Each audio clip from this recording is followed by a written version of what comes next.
meeting. Thank you all for turning up on this really hot night for our extraordinary meeting tonight. We've had an apology from KCC Councillor Emma Dawson.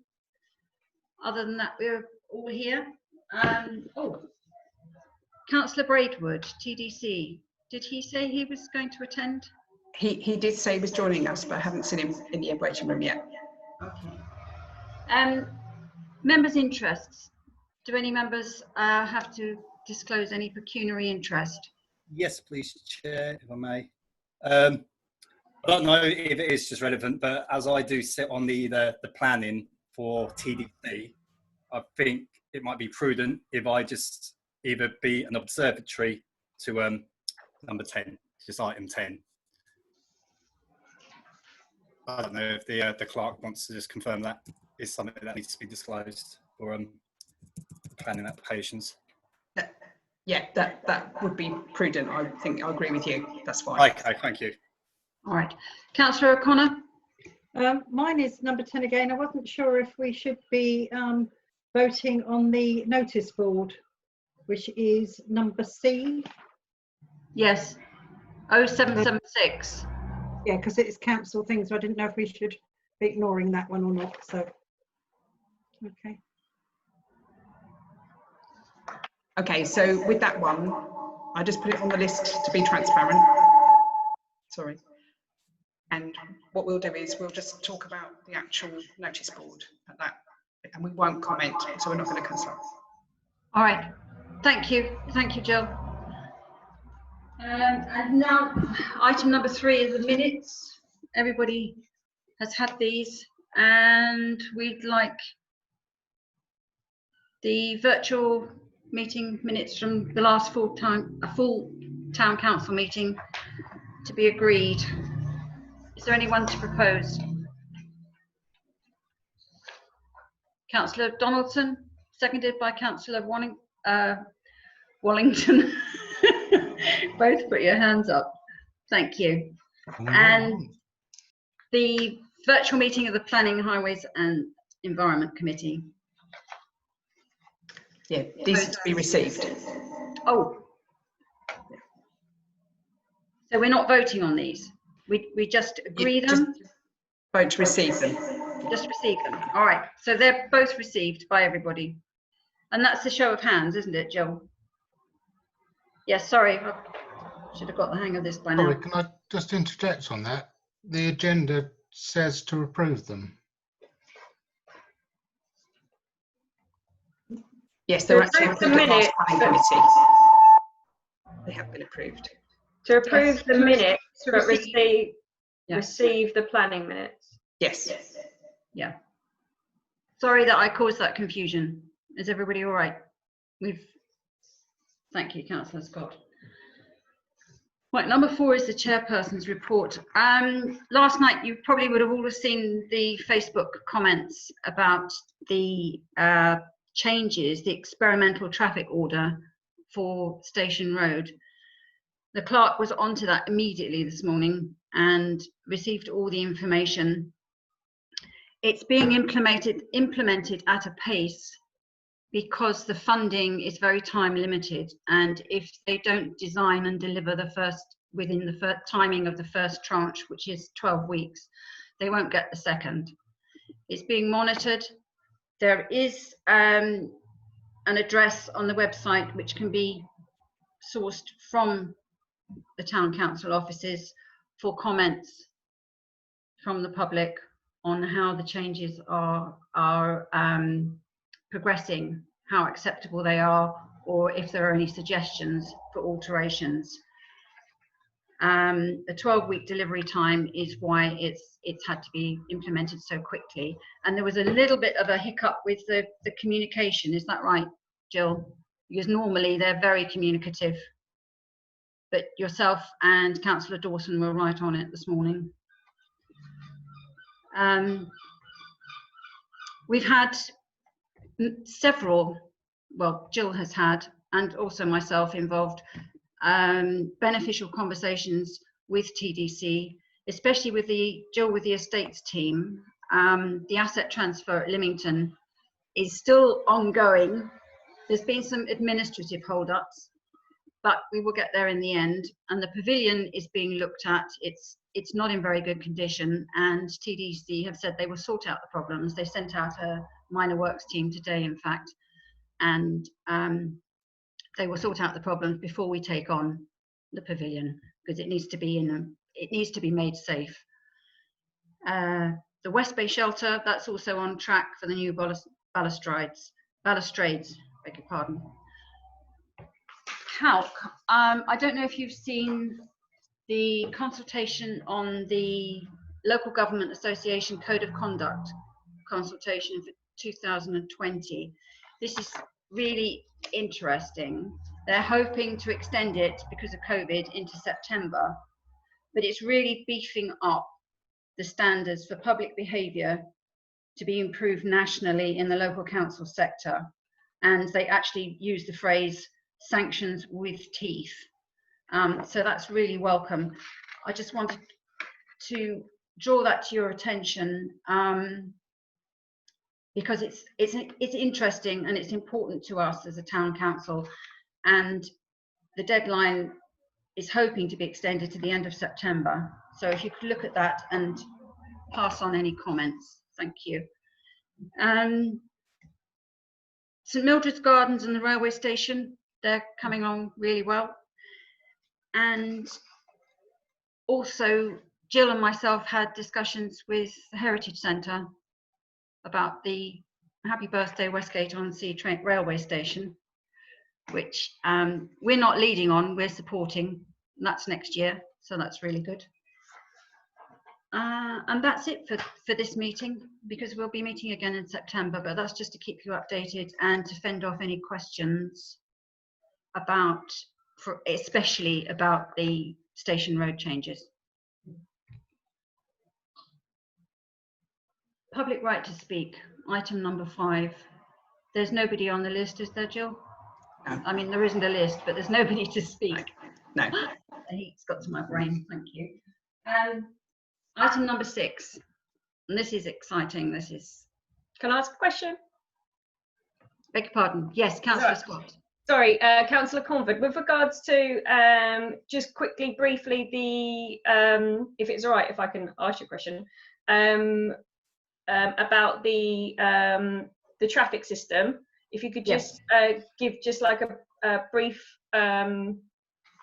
like overview of what that changes up, what the changes are, and also you spoke about taking on the pavilion, and I was just wondering about that as well, because I'm not completely up to date about that. So I just wondered if you could just give a few more details. Right, about. well, the pavilion is part of the Lymington football pitch asset transfer. Oh, that pavilion. If you want details, please ask Councillor Donaldson, who's worked really hard with TDC on this, with the clerk, and we're nearly there. It's been fraught. I always get confused, sorry, Councillor Convert, I get confused with regards to the pavilion on Lymington. Oh yes, not the Westgate. The pavilion.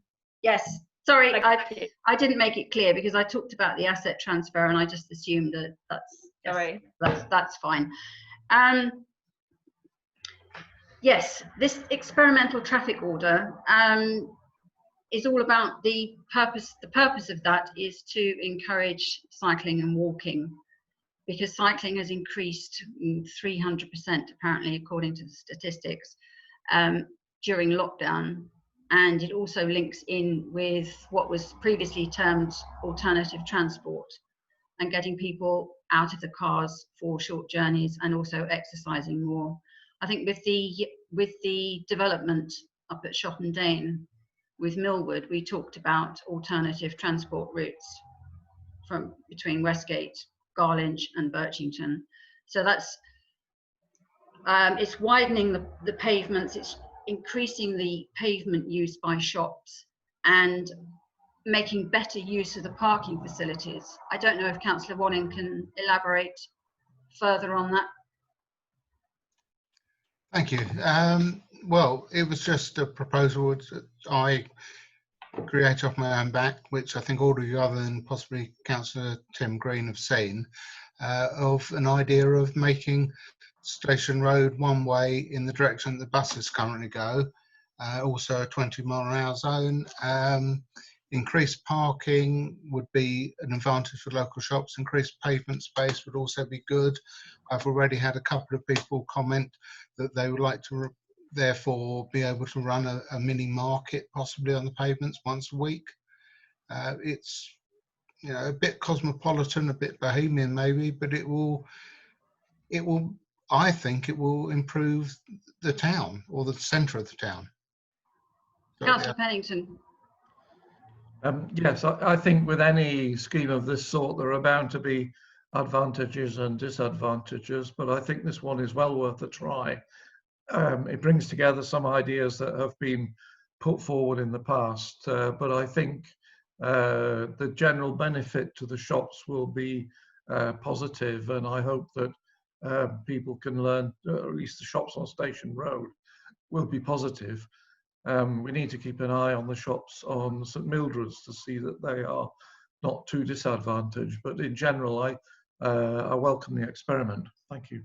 Councillor Donaldson, did you want to speak? Did I see you put your hand up, Councillor Donaldson? No. Okay. Councillor Matthew Scott.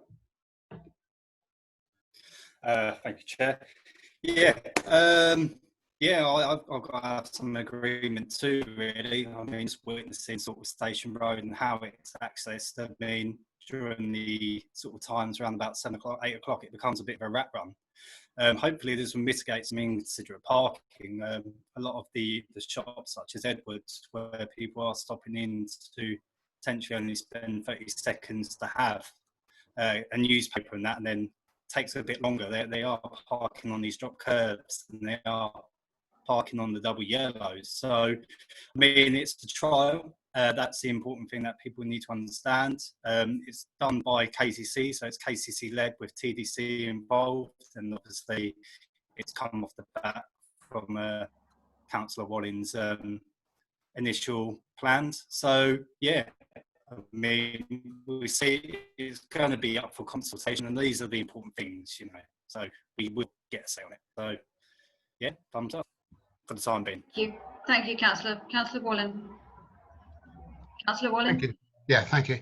Yeah, my basic idea is make it one way, which will make it safer, and maybe it will actually enable you to both widen the pavements and increase the parking by using angular parking, which is not a commonly used thing in this country, although we've got some in Cliftonville by the bowling club, I think it is.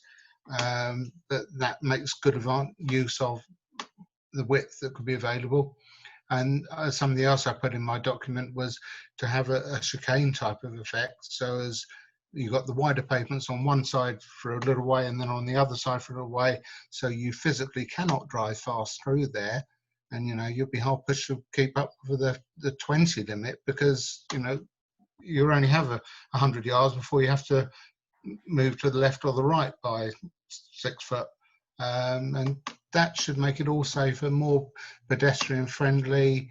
It should, in my view, increase the number of people going to the shops, provided we can keep the free, at least for 1 hour parking in the area.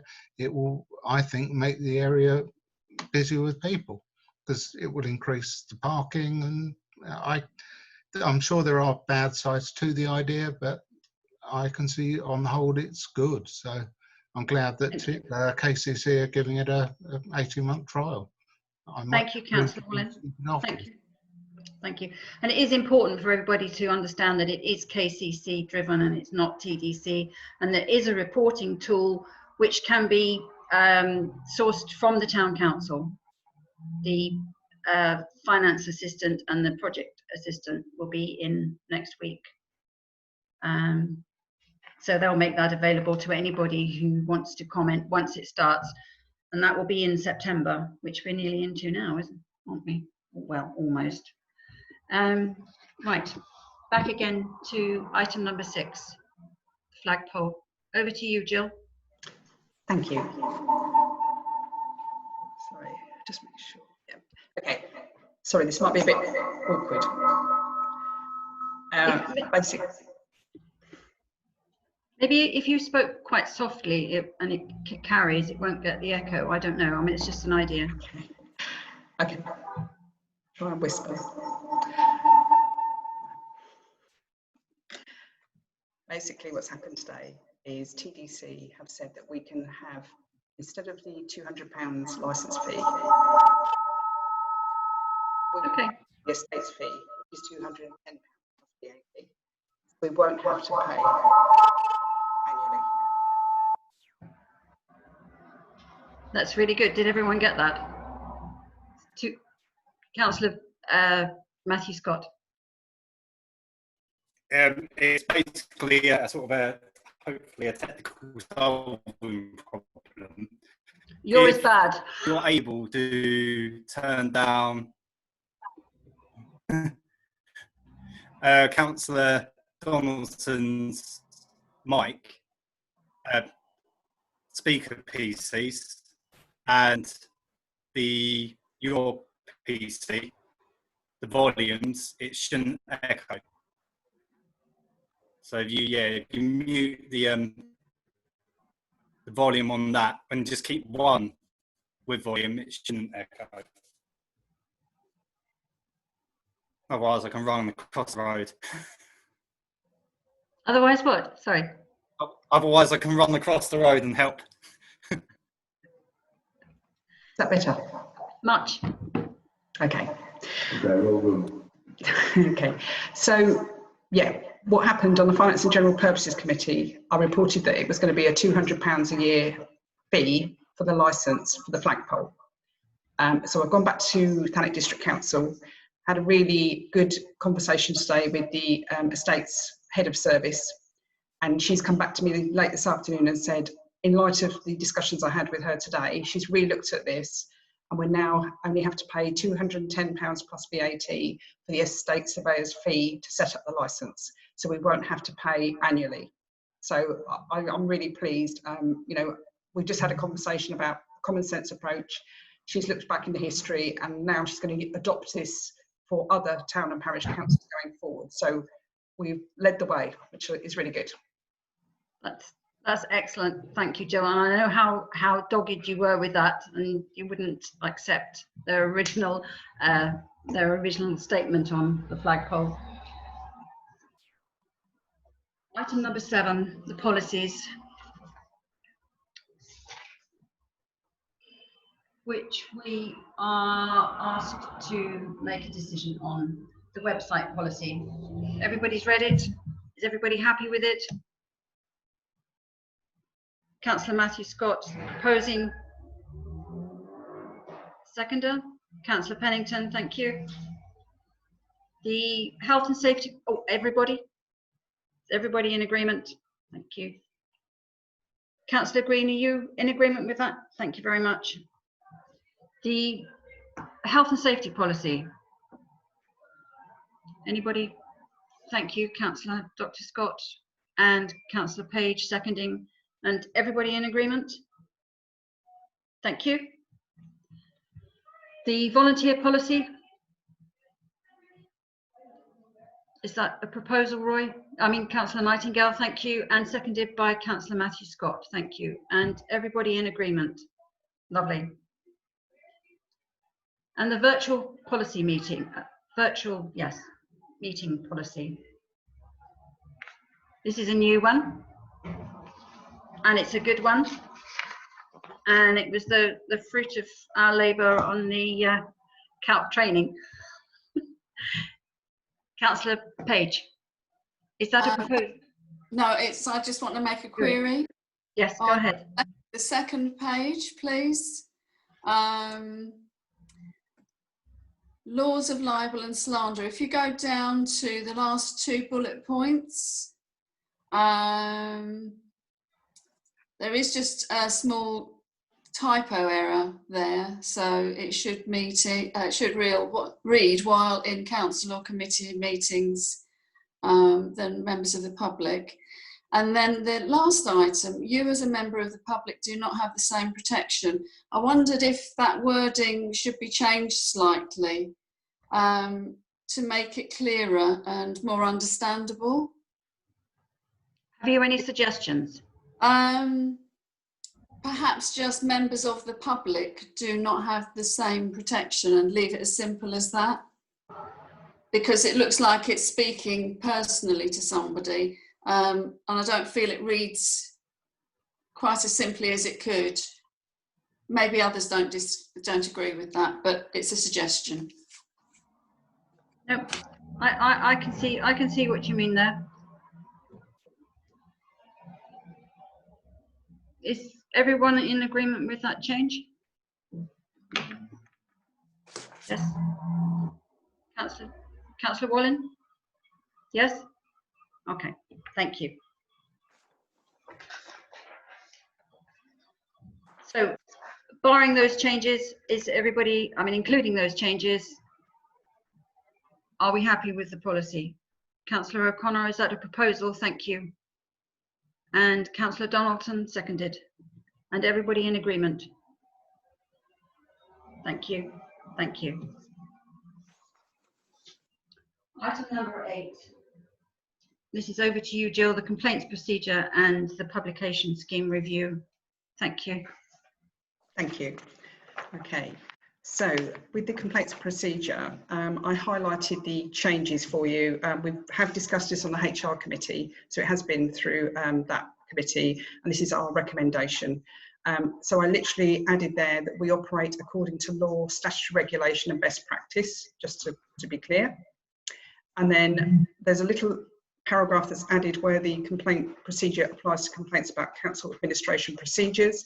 And I've just added here that the standard of evidence is high, as such evidence may need to be presented at a court of law. Hearsay, rumour and opinion is not admissible, and attempts to misuse the council's complaints procedure to pursue a personal agenda will not be tolerated. I thought that's quite important.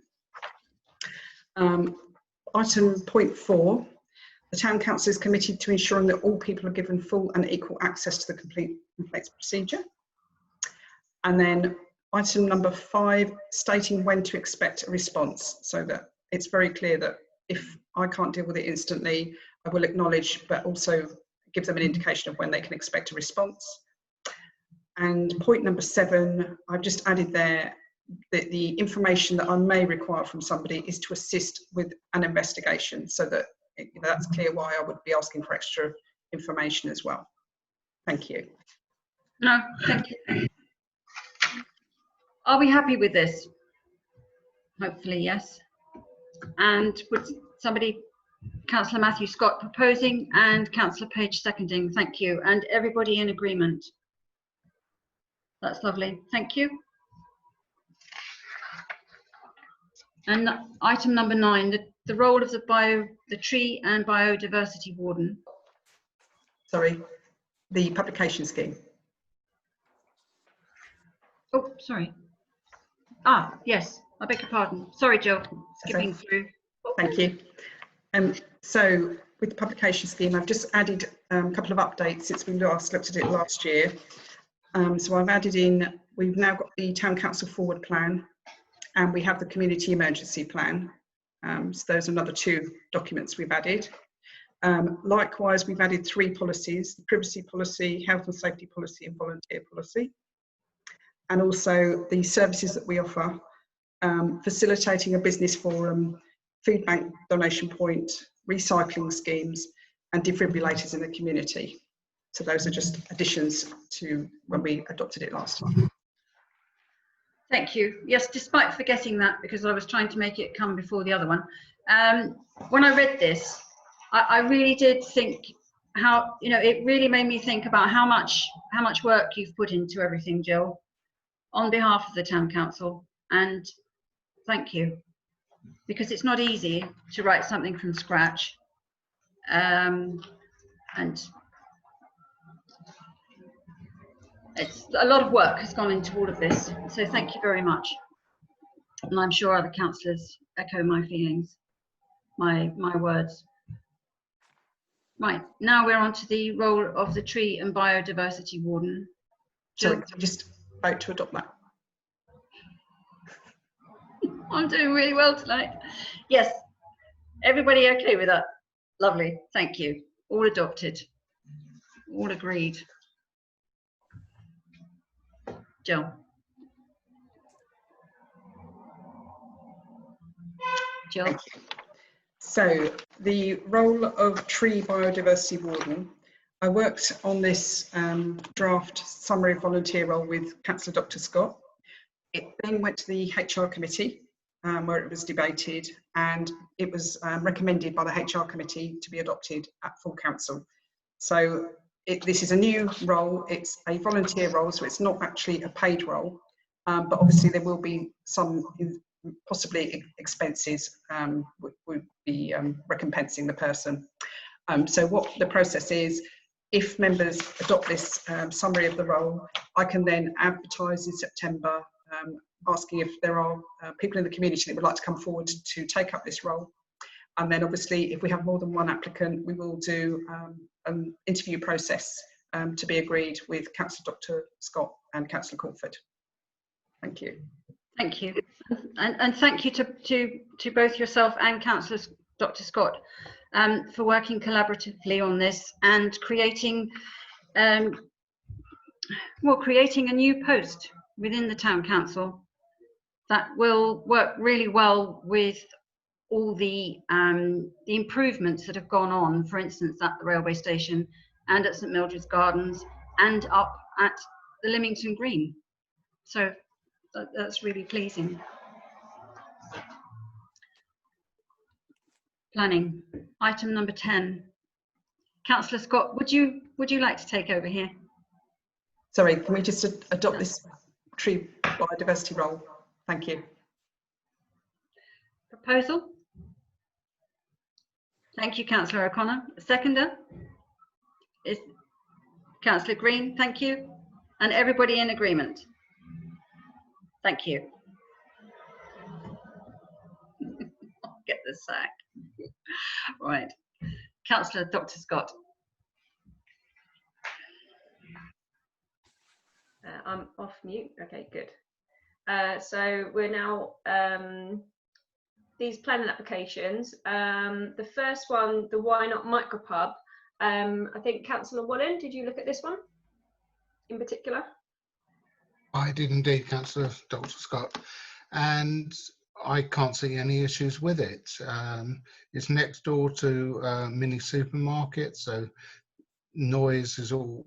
The noise it could create is no more than they could already have around there at the earlier hours, and it closes earlier, so it seems a total advantage to the area. I can't, and there were no complaints I could see registered about it, so no issues with it at all, in my view. I don't know if anyone else has anything to input on it, but it seems fine to me. An advantage for the area. Okay, so has anyone else got any comments with regards to this application? No? Okay, so I think it's no comment for that. Yeah. And then B, did you get a chance to look at this one, Councillor Wallen, 101 C Road?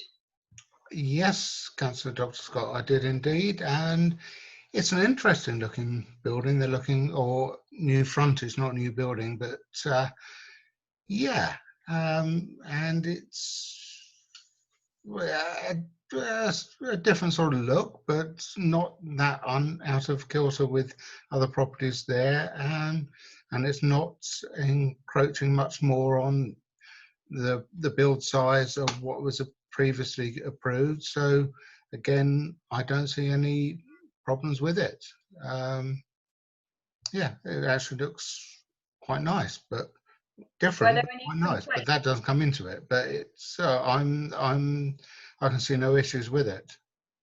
Were there any public complaints about it? Not that I could say, no. Okay, so hopefully CAG will comment on this because it's in the conservation area, and also the conservation officer will look at this in details as well. So I think, should we go for no comment on that as well, if there's no issues? Okay, sorry, the last one, my no comment. Would somebody like to propose that for the first one? Councillor Wallen, did you want to propose that for the first planning application? Yeah, and then I'll second it. And is everybody all in favour for the first planning application?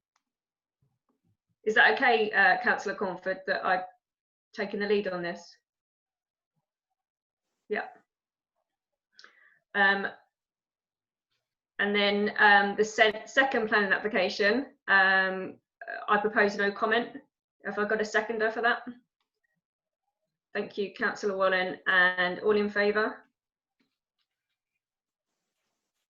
Thank you. So the next one, 78 St Mildred's Westgate, erection and display of a non-illuminated information board to the front elevation. So obviously we're all in favour of this, aren't we? Sorry, I'm only joking. Jill, did you want to add anything to this? Thank you. Yeah, so clearly it's our own application, we're not going to comment, but I just wanted to use this opportunity to say that we've listed it for the sake of transparency. The proposal is for a new notice board so that our official notices to be displayed at the Town Council office remain separate from some of the more generic notice and posters. And this will ensure that residents will only need to check the notice board in future for all official notifications for meetings and Town Council finances. Thank you. Lovely, thank you very much. So the next application, 61C Road, Westgate. Councillor Page, did you look at this one? Yes, 61C Road, otherwise known as Waterside. As most people will know, it's a very old historical building in our town, and application for listed building consent because it is a Grade 2 listed building. They are going to be doing renovations both inside and outside. The application at the moment shows one public objection regarding the redesign and separate application for a garden room, because this application actually shows that there will be a separate application for a garden room in the grounds at the back of this property, but that's not actually been received yet. But the objection is because it appears to suggest a change of use is being planned to a hotel or guest house or a Airbnb. The builders on site have said the same. A hotel in residential part of Westgate is not appropriate. It will increase noise levels and security concerns for the predominantly older population in the area, particularly in Danehurst and the over 55 development on the corner of Rowena Road. It will also increase parking and traffic congestion in the Rowena Road / C Road area. So what I've just quoted you there is from the public objection that's been received. There have also been verbal expressions of concern from some residents locally. The application, interestingly, does not states that they have not consulted with the neighbours or the local community before considering this application. But also, the application does not state a request for a change of use. So what we're actually looking at the moment is the application to work on this listed building. So there may be some debate needed around this. The heritage statement that exists on this application simply refers to the works to be done internally and externally, the renovations and the historical context of this building in the town. And they believe it's correct to restore a unique opportunity to revitalise and reuse the listed building in a manner that is entirely appropriate. So that's the heritage statement. So there are conflicts here in terms of how people view this work to be done to this listed building. It's not an easy one. Thank you, Helen. So are there any other comments? Has anybody else sort of got any concerns or has looked at this? Councillor Cornford. Yes, as part of the planning, I was just wondering if the presence of a garden room would indicate noise containment to a certain degree, and also what are the alternatives? Because Waterside is a massive house. I mean, it was built for a large, late Victorian, early Edwardian families. The chances of it staying, the likelihood of it staying as a family dwelling, quite slim. So it would either be what they're hoping to make it, which is more of an exclusive hotel, or flats. Either way, it's going to increase the number of vehicles. So I think we need to think about what the alternatives might be. That's what crossed my mind. And they are retaining the heritage of it, which is excellent. Councillor O'Connor, you need to unmute yourself.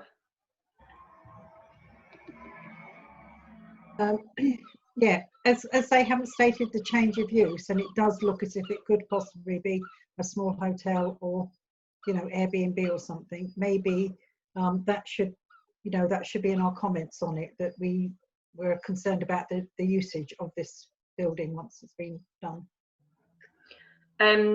With regards to that, you have to just comment on the planning application as it stands. So we can only really comment on the listed building application. But I mean, we have sort of seen the whole application, and I think in the whole application they are sort of talking about the boutique hotel. If I remember correctly, we have looked at an application from them before with regards to the extension of the garden wall, the garden bit out the back. So that came to us last month in our planning meeting. And I think as we kind of delegated it to CAG and the conservation officer, but overall we were sort of quite pleased that there may be some kind of boutique hotel, but also we did note on that one that we will wait for the change of use and also the licensing with regards to any noise that might be made. So as soon as the application comes in with regards to what kind of hours they might have events out the back there, that's really when we need to make our comments known, and that would be the appropriate time to make those comments known as well with regards to concern around noise. Okay. So, Councillor Pennington. Thank you. Yes, I support those comments. I mean, if an application comes in, we can only comment on the application as it stands. And it seems to me that most of the works that are foreseen in this application we could certainly agree to. But if there is a proposal for change of use, then we have to look at that on its merits. Thank you. Okay, so Councillor Page, did you have a recommendation of our of the outcome for this application? Well, my personal recommendation would be along the lines that Councillor Pennington has just said, that the works to the building look to be very positive and would maintain this historic building in good condition in the way that it should look, rather than tearing rooms apart and modernising them. They're actually going to renovate, which I think is a very positive thing for such a building, and I would be in favour of approving those changes, definitely. I think if we get a future application which is for change of use, then we look at that then. We can't assume that now because it's not in front of us. But I think the changes that are suggested to the structure inside and outside the building and its facade are very good. Lovely. Okay, so if you put forward then the proposal that we approve and add some of the comments that you've stated there, have I got a seconder for that? Councillor Pennington, thank you. And is everybody in favour? Lovely, thank you very much. So the next application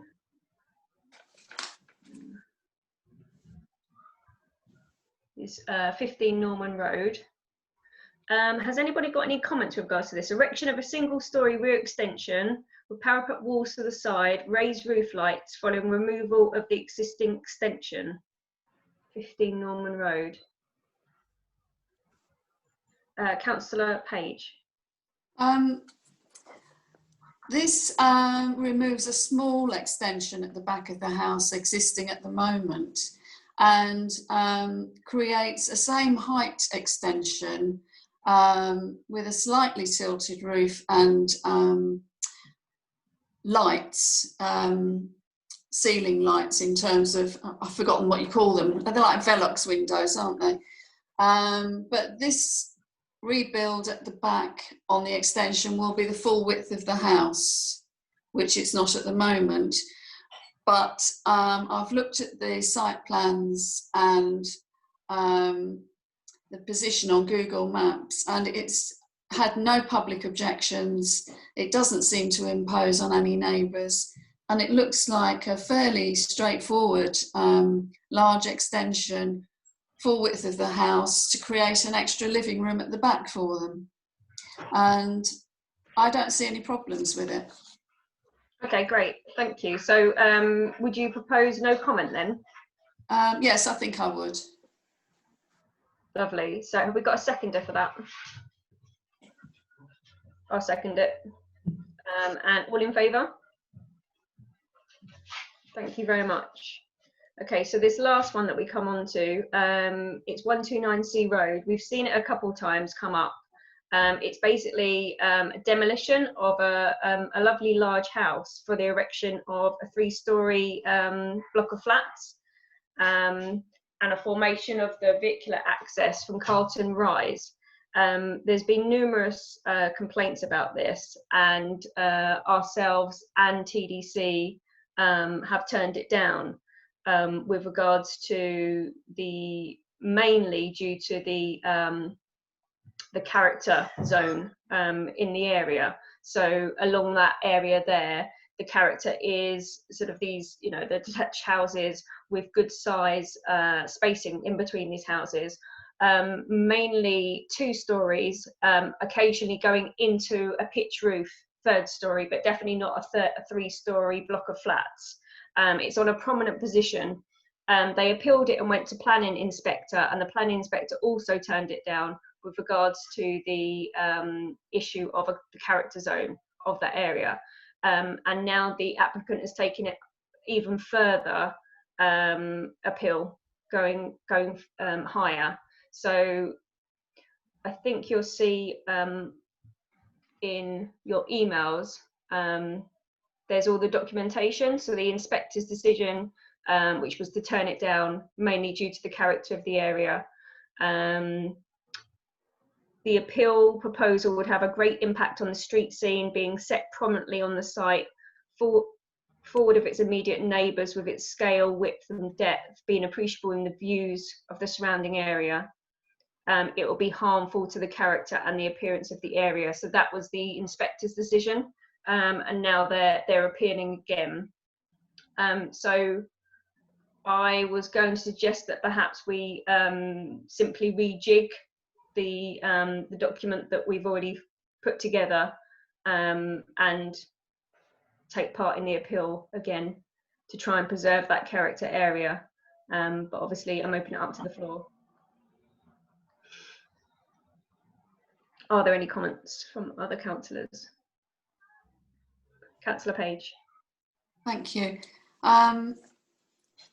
I tried to see if, as part of this appeal, the plans for this development had been altered in any way to meet halfway the requirements that were suggested, particularly by this council. And I couldn't see anything to that end.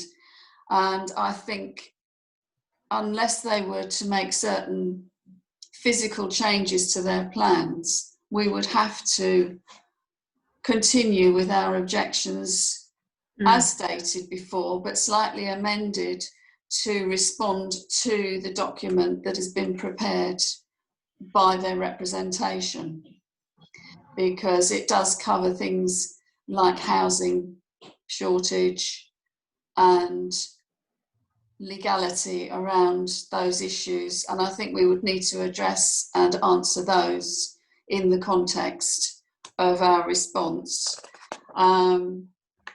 I think our 10-page document that was prepared in response to this the last time still holds good and is very strong. We just may need to enhance it a bit more to address what's been raised in their representation, which is a very large document. So I think it may need some time. Super. Are there any other comments? Okay, so with regard to housing need, obviously the local plan's been adopted, so therefore this is not allocated for new housing within the local plan, so that's an argument to make against their need for housing. And it's a little bit cheeky because we know that majority of those kind of flats will be second homes, so it's not really addressing local need. But the inspector has already commented on that we can put it forward, but it's not a legal argument because we don't know who's going to buy the flats for sure. But yeah, local housing needs supplied by luxury flats on the seafront, I'm not totally sure. Okay, so perhaps if we propose that the document is perhaps rejigged, amended by myself and Councillor Page, is that something that would be agreeable to everyone? And we'll obviously send it round before we send it in. I'll propose it, seconded by Councillor O'Connor. Is everybody in favour of that? Thank you. Councillor Scott, is that okay with you? Yeah, as mentioned, I'm purely observing and listening, so I shan't have any phone needs. If you don't mind. Thank you. That's all right. And that is the end of that section. Thank you, Councillor Dr. Scott. I should have said earlier that I handed over to you as Chair of the Planning, Highways and Environment Committee on that one. Thank you very much. And now the original purpose of our extraordinary meeting, item number 11, the local plan statement, which our clerk is going to tell us about. Thank you, Jill. Thank you. Hopefully this won't be too echoey.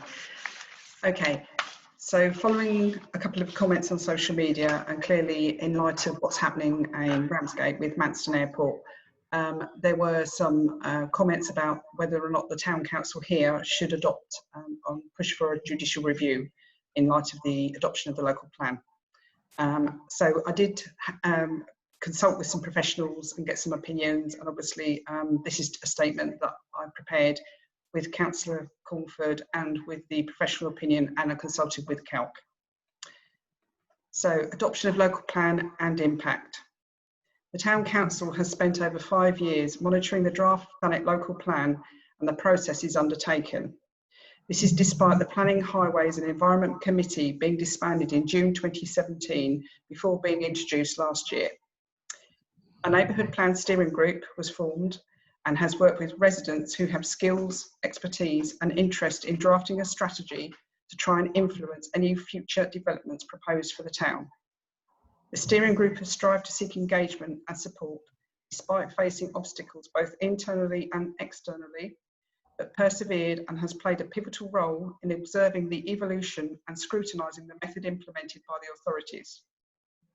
The Town Council has sought advice from professional individuals and advised that in order to call a judicial review, you require either a point of law or a flaw discovered in the procedure and used to question the decision to adopt the Thanet local plan. If there is to be a challenge, you need clear grounds and evidence to support your claim, The decision is not sound and to be able to demonstrate what is procedurally incorrect. The cost for appointing a legal team to trawl through documentation spanning 5 years is a very expensive exercise, and the likelihood of overturning the decision would be diminutive, minimal. This town council will nevertheless continue to work with residents and with all the means at its disposal to protect the social and economic environment of the town. Thank you. Thank you, Jill.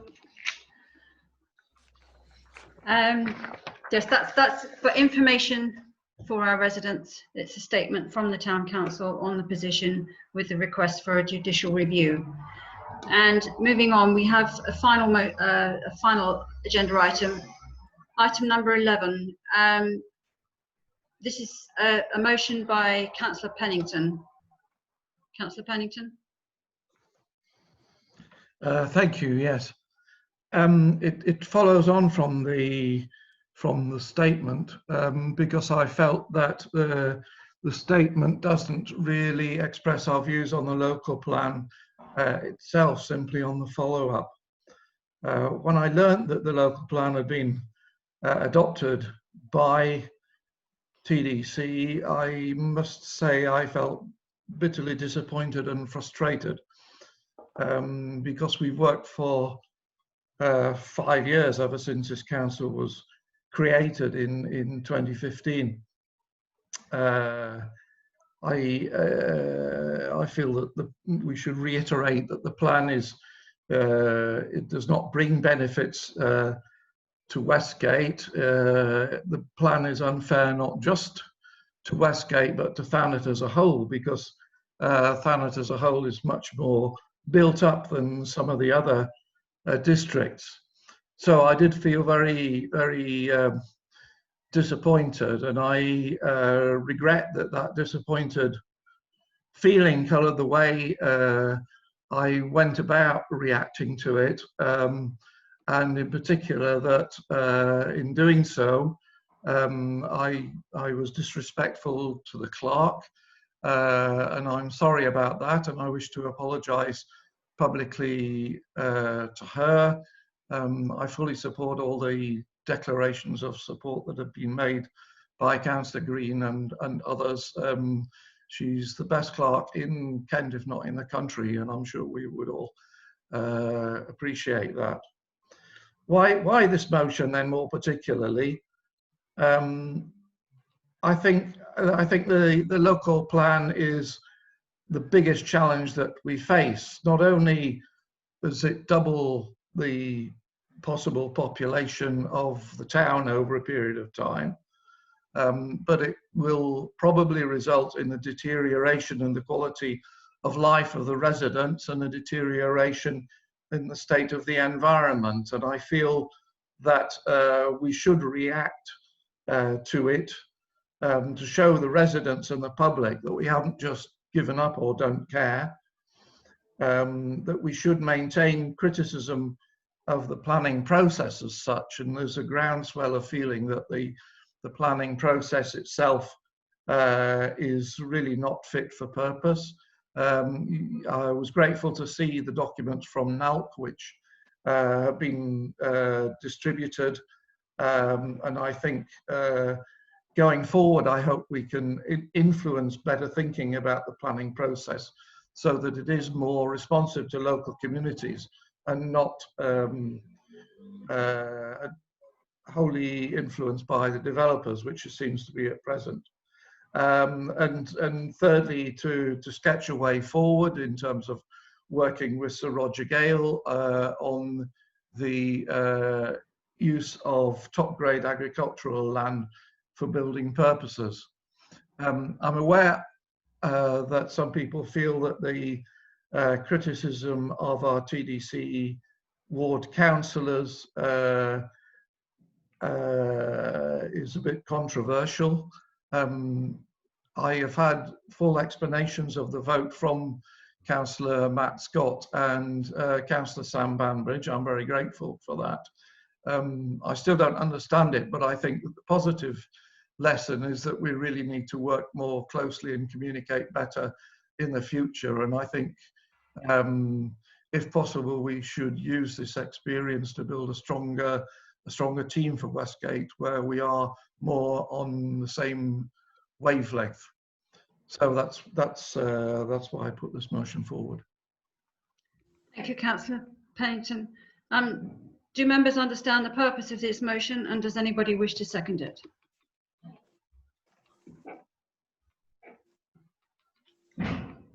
Okay. No seconders. No, it's dismissed then. Thank you. And that brings us to the end of our meeting. Thank you all very much for attending. And as per mentioning earlier with the virtual policy, if you could all just hold on a minute afterwards just to go over the process of the meeting. Thank you, because we're still all quite new to the virtual meetings. Thank you. Councillor Scott.